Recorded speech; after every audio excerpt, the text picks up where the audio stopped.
Good morning, selamat pagi untuk kita semua. Pada pertemuan kali ini kita akan membahas materi interpretasi teks laporan hasil observasi. Yang pertama, kita masuk ke dalam ringkasan teks laporan hasil observasi. Yang kedua, kita nanti akan menyimpulkan fungsi teks laporan hasil observasi. Yang pertama, langkah-langkah meringkas teks laporan hasil observasi. Apa yang pertama yang harus kita lakukan untuk meringkas teks hasil observasi? Yang pertama, kita harus memahami isi teksnya terlebih dahulu. Yang kedua, kita harus menemukan pokok-pokok informasi dalam teks laporan hasil observasi. Setelah kita menemukan pokok-pokok informasinya, kita harus mengembangkannya menjadi sebuah paragraf, yaitu mengembangkan pokok-pokok informasi ke dalam paragraf.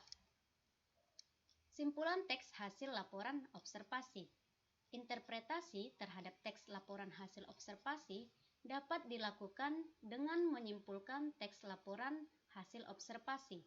Simpulan adalah rumusan akhir tentang sesuatu. Yang dimaksud sesuatu di sini adalah teksnya.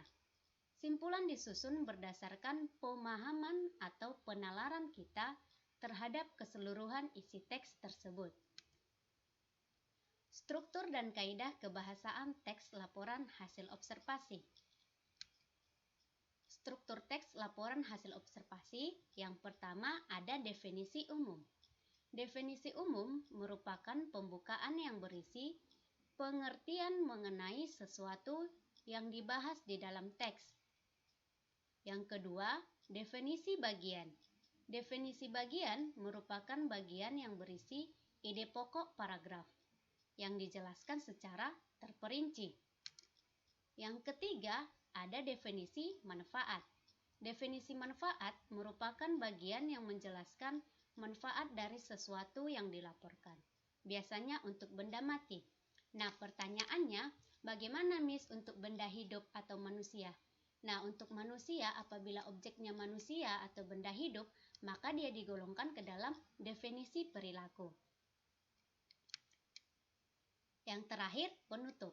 Penutup dapat berisi simpulan berupa tanggapan atau interpretasi penulis tentang objek yang dibahas. Penutup atau simpulan bersifat opsional. Nah, bersifat opsional ini maksudnya penutup bisa ada, bisa juga tidak ada. Itu opsional namanya. Miss rasa cukup sekian pertemuan kita kali ini. Apabila ada pertanyaan, silakan hubungi Miss pribadi. Terima kasih.